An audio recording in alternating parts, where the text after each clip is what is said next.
Hi, welcome to Backroom Basics. We are getting used to a new video camera, so excuse us if we're like wiggling around. It feels like we weird. don't know what we're doing. It feels so weird. So normally we're looking at a laptop, but now that we have a video camera and the viewfinder's like over here somewhere, and we're like opposite, it feels really strange. Yeah. So And we're switched. and we're opposite. Yeah. So. Maybe that's not what they're saying. I don't know. I don't know what you're saying at home. I don't. It's very strange.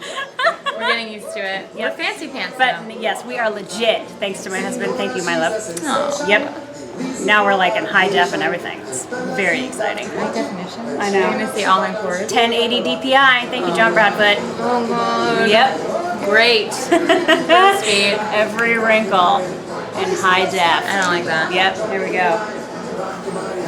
Oh please, Kira's young. I'm not young. Oh Lord. Okay. All right. What are we talking about today? Today we are discussing the topic of shampoo here at Backroom Basics.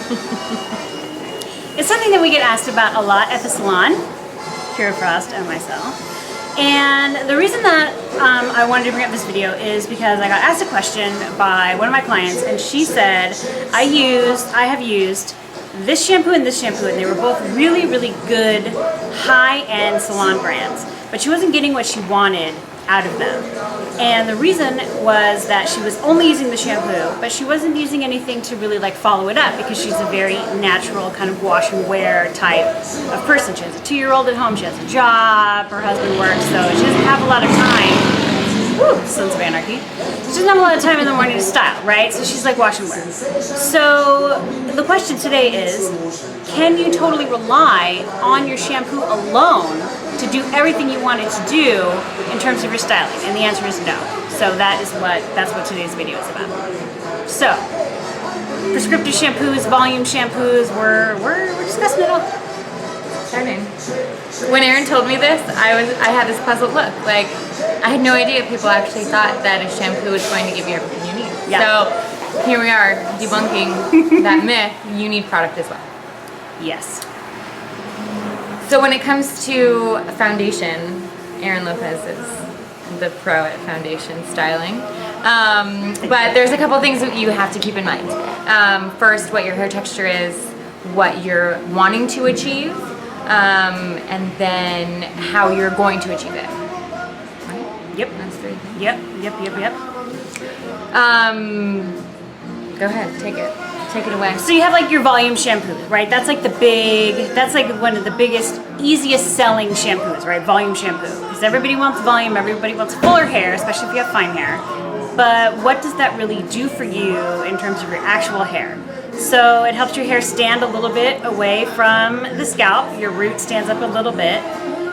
How you blow dry helps that along. I mean, we've all seen the commercials where these women with this thick, super luscious, Shiny, beautiful fake hair that doesn't exist, you know, Right. like that doesn't matter. If you have fine hair like I do, you can use volume shampoo and that will totally work for you, as long as you blow dry properly, and then you use product after when you're styling in order to get it to stay all day. Right. So your shampoos need aid. They can't do everything by themselves. So volume shampoo, great, go for it, as long as you're willing to put volume into your hair when you're styling. Absolutely. The other thing is dirty hair.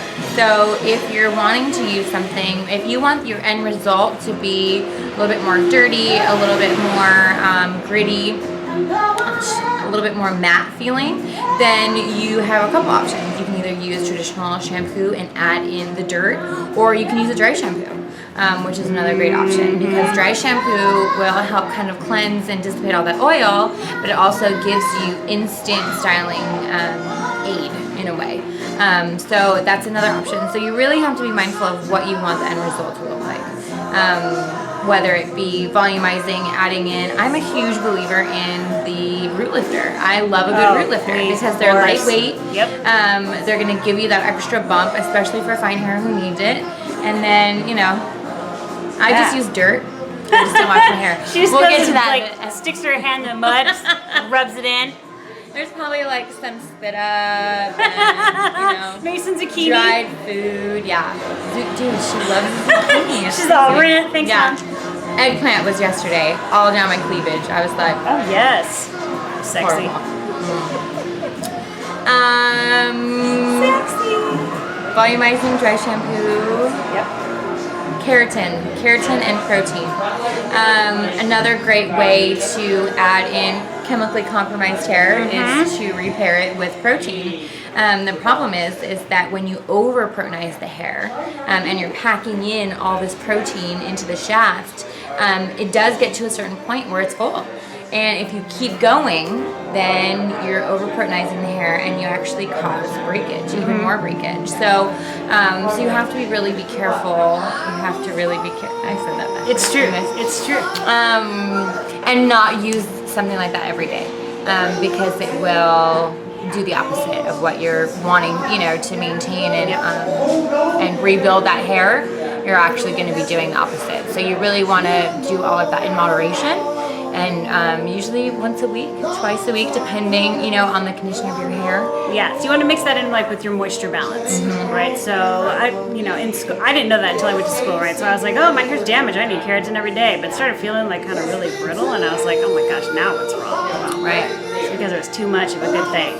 So you use your moisture recovery or your daily shampoo, right, for your regular, but then as a treatment shampoo, that's when you use your keratin protonizing shampoo to kind of add in a little bit of that strength, but not all the time. Right. Because when you're adding in strength, quote unquote, it'll actually break off, which is kind of the opposite of what it's supposed to be doing, which is kind of weird, but that's what'll happen. Yeah. Science. Yeah. Who knew? Yeah. What else? Oh, no shampooing. That's our favorite. We don't shampoo our hair. People literally ask me, oh, how do you keep the color vibrant? What's the secret? Yep. I don't shampoo my hair. That's the secret. I wash my hair at max every once a week. Every about 7 days. That's what I do. Once a week. Yeah. Yep. I can go a little bit longer. Oh yeah. Kira rinses. And rinse. she'll rinse and condition. She'll consider that shampooing. Yeah. But her hair's short, and she wears it a lot of wild spiky waves, and so that totally works for her. I can't rinse and condition and go for another week because Not with all that hairspray not with all this residue. hairspray, no. Which the hairspray helps suck up the oil, so that totally works. But at the same time, after a while, rock hard. After a while though, it starts to feel like there's just too much stuff. It needs to be cleansed out.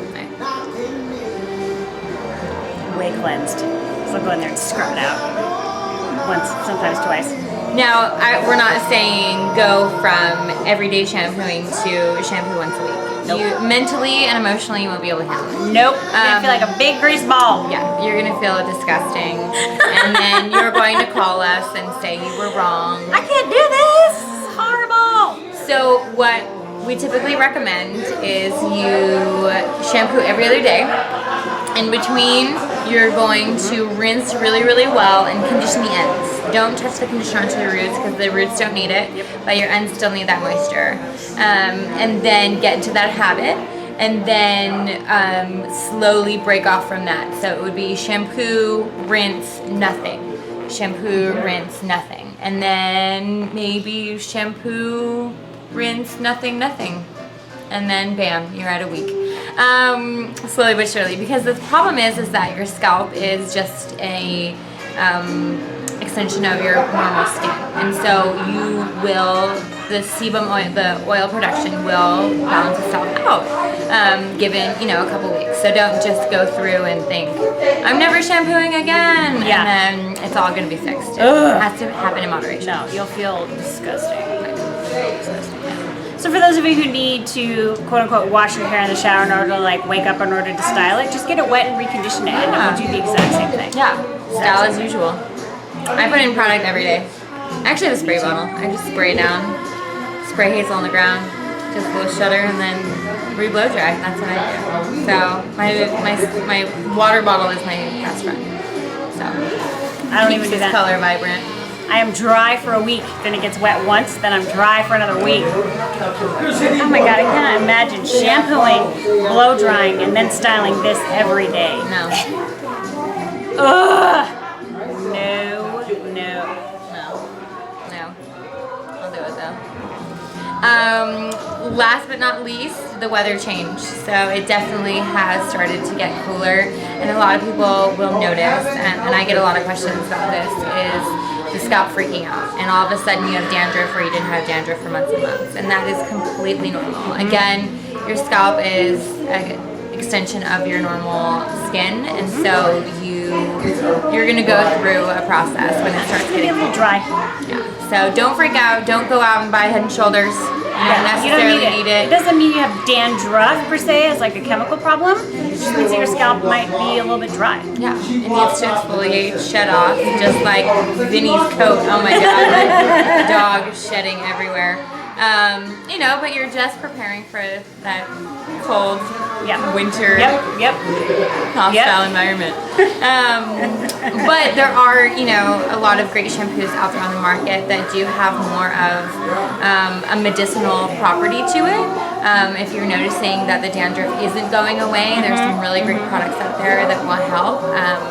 That if you're noticing that your scalp is sensitive, you know, all of a sudden you have a sensitivity to something, or you're feeling really itchy or tender, there's a lot of great shampoos out there on the market for that as well. So, you know, there are some scalp conditions where, you know, regular moisturizing shampoo isn't going to cut it. You need a little bit extra. So we definitely encourage you to, you know, ask questions from your stylist. They are going to know, you know, what's out there in the world a lot better. Yeah, we're totally fully aware that not everybody's going to buy something that is like a high-end salon line, right? We know a lot of you are going to be shopping at Target and Walgreens, and you're going to be buying that way.